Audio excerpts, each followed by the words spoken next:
¿Por qué la gente cree en vos? Creo que tuvimos el mensaje correcto en el momento adecuado. La gente estaba hastiada de los mismos de siempre. Y nosotros tuvimos ese mensaje de cambio. ¿Por qué el gran apoyo popular? Porque sabe que somos auténticos y sabe que no buscamos nada para nosotros. A mí no me interesa. Aquí ha habido tal niveles de mediocridad que una vez un presidente dijo, el principal deber de un mandatario es mantenerse en el sillón. Imagínense.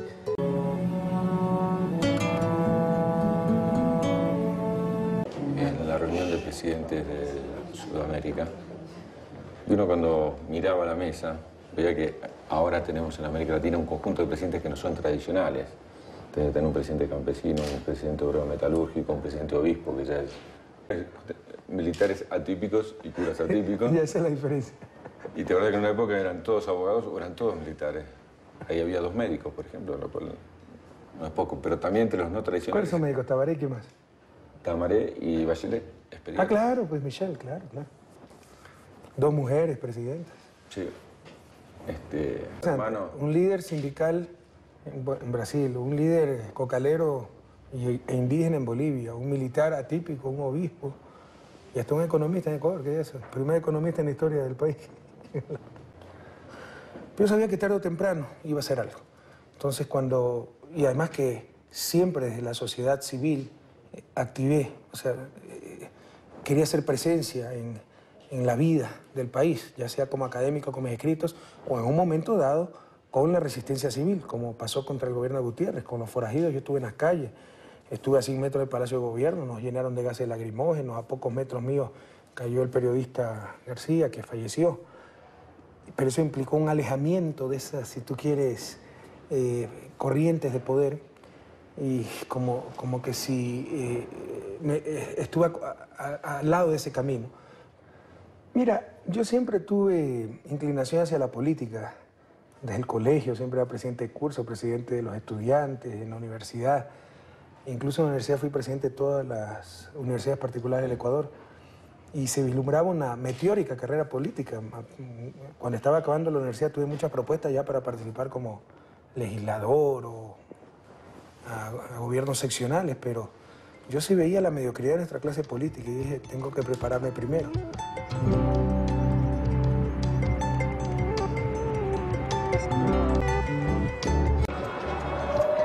Este es el acta de... 71 grados bajo cero. Yo a Rafael lo recuerdo y desde pequeño. Recuerdo que él usaba el uniforme azul, usaba unos lentes grandes. Es una de las pocas personas a las cuales la presidencia de la República no lo ha cambiado. ¿Por qué cree en mí? Te insisto, o sea, porque ve, primero que soy alguien como ellos. Segundo, que pudiendo usar el poder en mi beneficio, lo usamos en beneficio del pueblo ecuatoriano. Hemos demostrado que estamos con las grandes mayorías, porque nadie se engaña. Tú puedes hacer mucho desde fuera del poder, puedes tratar con los indígenas, enseñar, etcétera, pero muy difícilmente cambiarás las estructuras. Para cambiar las estructuras hay que cambiar la relación de poder y para eso hay que ganar las elecciones y captar la partecita del poder que te permite el ganar elecciones, porque tampoco asumir el gobierno significa captar el poder total. Siguen los poderes omnímodos de la banca, de las cámaras de producción, de los medios de comunicación, que son los guardianes del status quo, pero de ahí puedes ir construyendo. Entonces dijimos, es la oportunidad, hay que ser presentes, hay que captar el poder y poco a poco cambiar la correlación de poder en nuestro país, hacer que la ciudadanía mande, que por fin se privilegie el bien común y de esa forma cambiar las estructuras tan injustas de este país.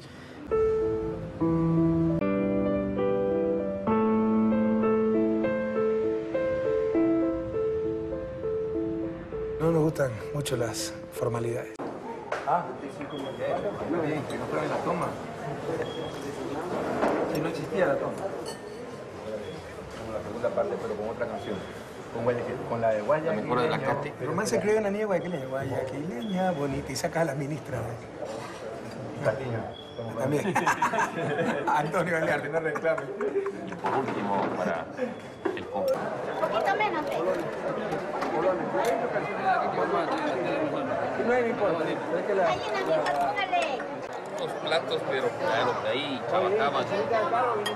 Golpe de 4 de la tarde volvían a comer.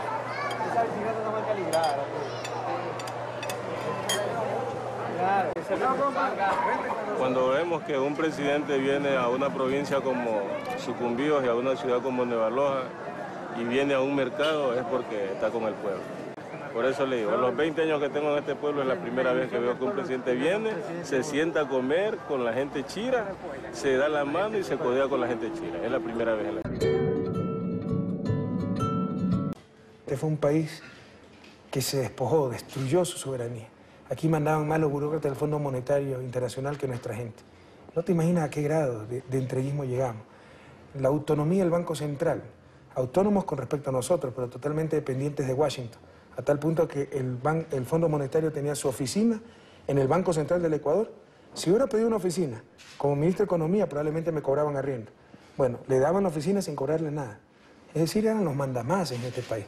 Entonces fue recuperar esa soberanía. Y recuperando la soberanía podemos ser dueños de nuestro destino y ahí sí podemos atender a los más pobres, acabar con la inequidad, etc. Entonces en eso hemos avanzado mucho y por supuesto, concomitantemente, tenemos que luchar por el cambio de ese sistema económico que tiene mucho que ver también con la recuperación de la soberanía y por una mucho mayor justicia social.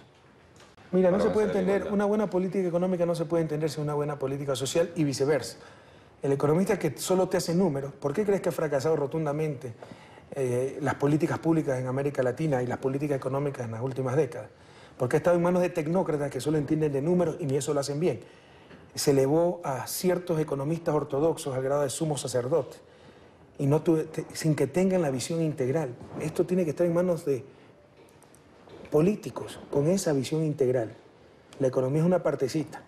Entre otras cosas, por ejemplo, en el siglo XXI ya los factores de producción no es que son el que tiene más trabajo, el que tiene más recursos naturales, el que tiene más capital, es el que más se desarrolla y crece, ¿no? Eso fue en el siglo XIX tal vez. Hoy es el que tiene más talento humano, el que tiene más cohesión social para tener un proyecto común, un proyecto nacional donde todos empujemos en el mismo sentido. Entonces te insisto, no se puede entender esa política económica sin una buena política social que dé esa cohesión social, que nos haga sentir a todos partícipes de ese progreso y de los beneficios de esa política económica, si no, esas políticas económicas son insostenibles en el mediano y largo plazo. Así de sencillo. Por lo que jamás olvidaremos los crímenes de los banqueros corruptos que nos quebraron.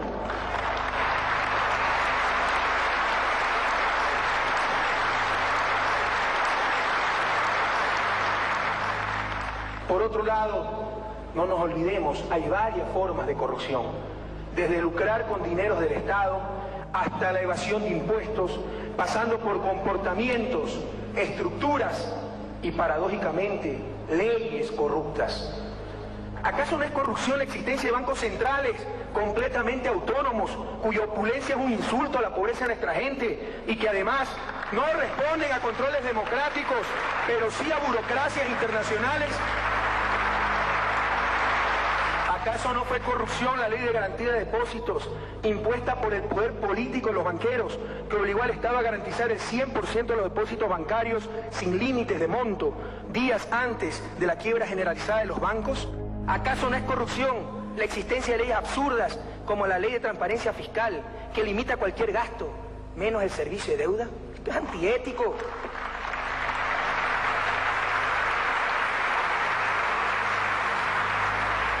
Sepan ustedes, compañeros presidentes, que si yo quiero reformar la educación, y cualquier reforma a la educación en este país empieza por pagarle más decentemente a los maestros, estoy rompiendo la ley. Si quiero dar medicina gratuita, estoy rompiendo la ley. El único gasto que no está limitado en este país es el servicio de la deuda externa. Eso también es corrupción.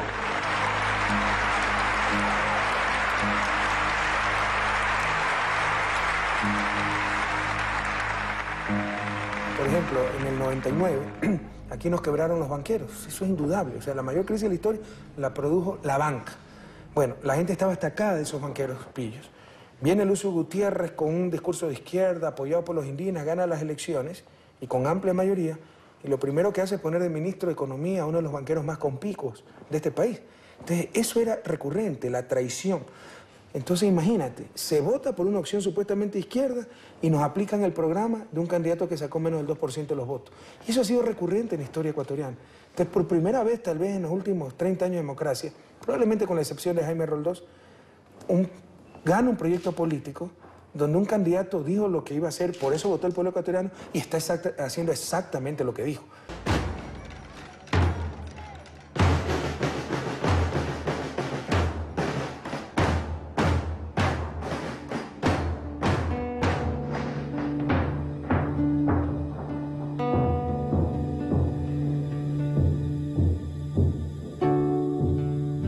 Nos recibió con inmenso cariño el abogado, muchísimas gracias. Luego presentamos el desfile, muy bien organizados, demoró 1 hora exacta, porque hay desfiles que, Dios mío, que duran 5 o 6 horas. Pobres chicos, no todo ese tiempo parado, no hay derecho. Entonces tenemos que dosificar el tiempo de los desfiles. También se le ha dicho a los directores de educación que las banderas, como hay que ponerse de pie por respeto a las banderas, que las banderas pasen, de todos los colegios participantes, pasen un bloque al inicio y se pare una sola vez para saludar a la bandera. No que pasan con cada colegio, uno tiene que pararse 30 veces. Que ya no haya bandas de guerra. ¿Qué sentido tiene que haya bandas de guerra en colegio? Que haya bandas de paz, bandas de alegría, que en vez de tocar himnos marciales, toquen música nacional, toquen música juvenil, toquen música alegre, compañeros. Cambiemos todos esos códigos. Que no le hagan gastar centenas de dólares a los padres de familia para las botas, las boinas, las charreteras, y que mientras más se parecen a las Fuerzas Armadas mejor. ¿Qué es eso? Eso es totalmente antipedagógico. Ya se ha dado la orden, así que ayúdenos, madres de familia. Y también, con todo respeto, estamos hablando de conceptos, no de personas. También el asunto de las reinas. Yo sé que primero me doy el gobierno antes de cambiar la costumbre del pueblo ecuatoriano de ser reina para todo, ¿no? Reina de la tercera edad, bombillito de Navidad, las chicas de 5 años. ¿Pero qué sentido tiene poner a competir desde los 5 años a nuestras niñitas para ver cuál es más bonita? ¿Qué sentido tiene eso? Y las mujeres son calificadas en traje de baño. ¡Qué barbaridad! ¿Qué es eso? ¿Qué es eso, por favor? Y las que ganan nuevamente trabajaré por los pobres, por la paz mundial, por las inequidades. ¿Qué sentido tiene eso?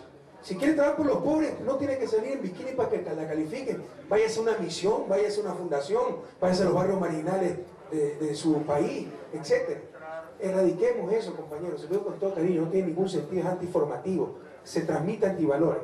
Yo sé que no lo va a poder cambiar, está muy arraigado en los barrios, en fundaciones. Bueno, ¿qué le vamos a hacer? Pero en nuestro sistema educativo, que es nuestra responsabilidad, ¿verdad? Entonces, esos son los grandes cambios también que necesita el país. Este es el cambio cultural, es lo más difícil para el desarrollo. Yo sé que muchos de ustedes no me entienden y muchos de ustedes tergiversarán, la gente de mala fe, politiqueros de siempre tergiversarán mis palabras, pero tengo que decirse, este cambio cultural es fundamental también para el desarrollo.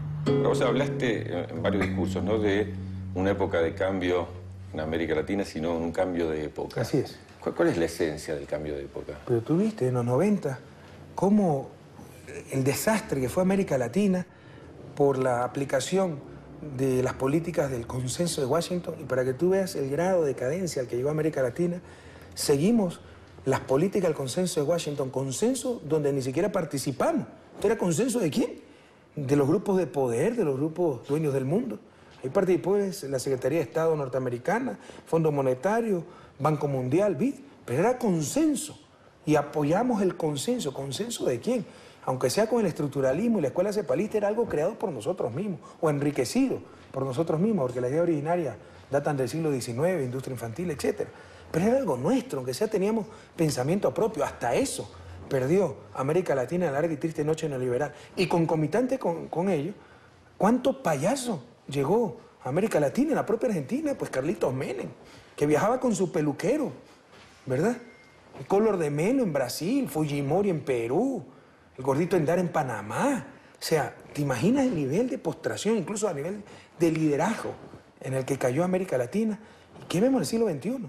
Que todos esos gobiernos entreguistas, títeres, se derrumban como castillo de naipes y llegan gobiernos progresistas con una visión histórica, buscadores de la integración latinoamericana y sobre todo con un gran capital político, altamente populares. ¿Por qué? Porque los pueblos latinoamericanos reconocen en ellos autenticidad, que realmente están con las causas populares, que ya no son los traidores de siempre. Ahora, ese es el cambio de época.